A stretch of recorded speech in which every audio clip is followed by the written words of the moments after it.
music, everyone. Hey guys, it's good to be at Santa Cruz Mountain Brewery. How the fuck are you guys doing? I like this venue. It's just a nice venue. A lot of people think I'm trans, guys. Just get right into it. A lot of people think I'm trans, and it's cool. We could talk about it, you know, like not trans, cis male, unfortunately. Just a long-haired dude with a strange body. But thanks for noticing. Really appreciate that. Just kind of effeminate, emotional, and structurally unsound. I feel like I wouldn't mind getting my dick chopped off. I wouldn't mind it, honestly. Like, that'd be easy. That'd be the easy part for me.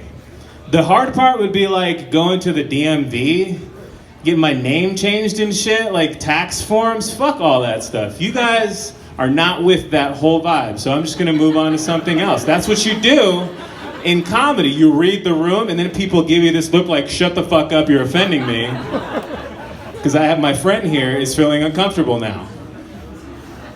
I just got canceled. You guys witnessed it live. That was great. That was amazing. That was cancel culture in real time. Someone told me I look like Jason Momoa's Darkest Timeline. And then someone else told me I look like every police sketch they've ever seen. And it's like, what news are you watching, sir? Guy at the 7-Eleven? Fuck you. Anyway, I don't know. I've just been dealing with a lot lately, guys. Had to look at my notes and shit. My uncle passed away recently, and he was a big drinker. You guys drinking tonight, by the way? You having a few brewskis? It's a nice story. It's okay. He was cool. He was fine. He was like a really jolly dude. Always had a beer in his hand, you know. And I come from a big drinking family. I used to drink a lot myself. And my uncle was a great guy. He was a brewer himself. Like, he had his own operation going on. And he was like the sweetest dude. He had this bit that he would do every time he was drinking. It just like stuck in my memory, you know. He was always around when I was a kid, and he had this bit, and he would like take a sip of beer, and then he would burp immediately after, and then he would say beer in a weird voice. It was very strange. He would get beer.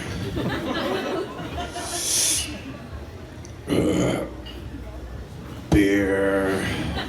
And I'd be like, Uncle, why are we alone in the garage? But anyway, I got negative results on 2 COVID-19 tests, so I'm feeling really good. I'm feeling like, I don't know, I got those results. I had like this weird like moral cleanliness, like this feeling of like righteousness and morality. I don't know where that came from. Have you guys experienced that? Anyone? Just a soft kind of nothing? I don't know, maybe I'm just an arrogant asshole, but it reminded me of something. When I got those negative results, I felt like really pure and moral, and it reminded me of confession. Anyone grow up Catholic around here? No? All Protestants? This joke's not gonna work, but I'm just gonna power through it. It's cool. You guys know that feeling when you come out of confession, that feeling of moral purity and righteousness after the priest molests you? I don't know, we'll go to the hooker joke. We'll do the hooker bit. It's fine. You guys meet any good hookers lately? Met a hooker recently. She's a really educated hooker. She was studying human sexuality at the local university. You're not supposed to call them hookers, turns out. That's an outdated term. She was just like, we do not use the term hooker. We use the term sex worker.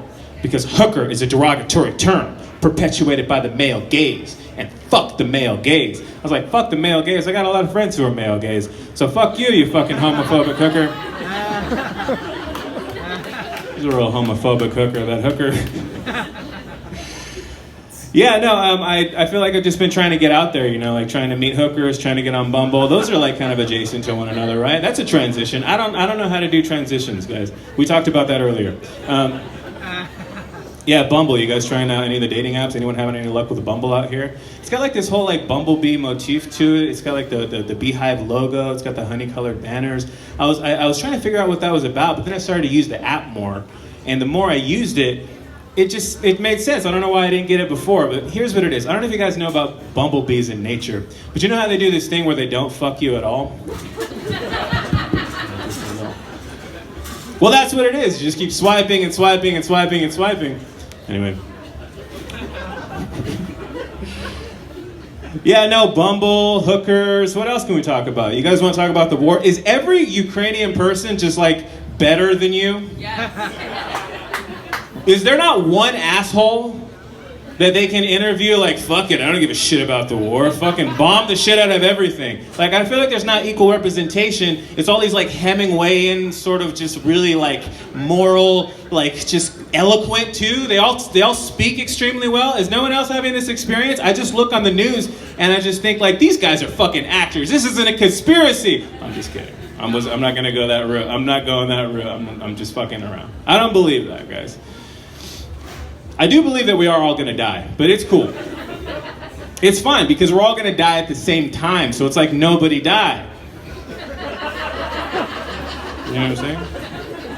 You guys are an easy crowd. This is the thing. Nothing I say is meant for offense. Nothing I say is meant for like targeting anyone. This is a safe space. We're all talking about good things here. Okay, we're all welcome in this place. So racism and fisting. Let's talk about it.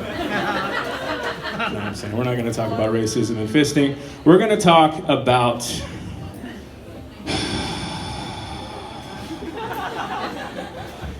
You guys hear about the guy with the pig's heart? Check it out. This is a news story that came out like a couple months back. Did you guys hear about this? This guy, he had needed a heart transplant. He was going to die, and he was dying, and he must have had the best health insurance ever, because what happened is his doctors went over to Norway, and they found a heart inside of a vat of liquefied cocaine and adrenaline. This is true, and it was a pig's heart. They said, this is the one. So they got that heart, and they brought it back over here, and they went up to the guy, and they were like, we're going to put this drug addict's pig's heart in your chest. Are you cool with it? And he's like, am I going to oink?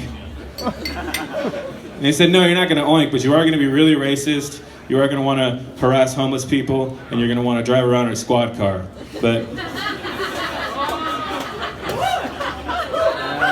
hey-o, edgy bit about police. You guys are just like the kindest little crowd ever, I swear to God. Went to my first AA meeting recently. Not anonymous, guys, turns out. You just gotta walk into a room, you write your name on a thing, you sit in a circle, just kind of like this, and everyone's just looking at each other, and everyone knows that everyone's a piece of shit alcoholic. No anonymity whatsoever.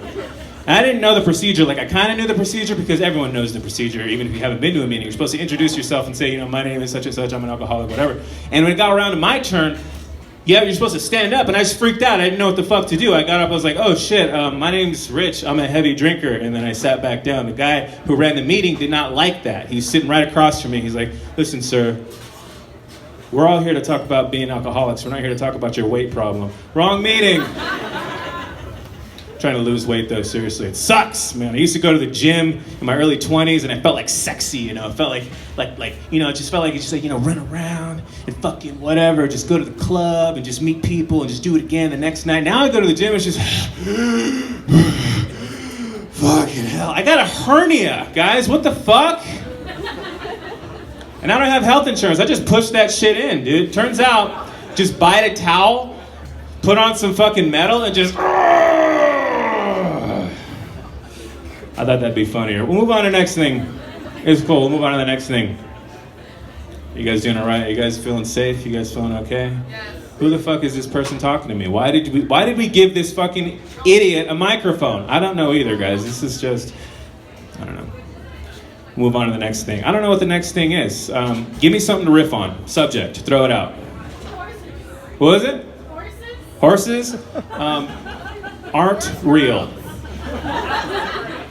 They're a myth. They're a lie. It's not true. Next bit. Horse girls. Horse girls? Also not real. It's a lie.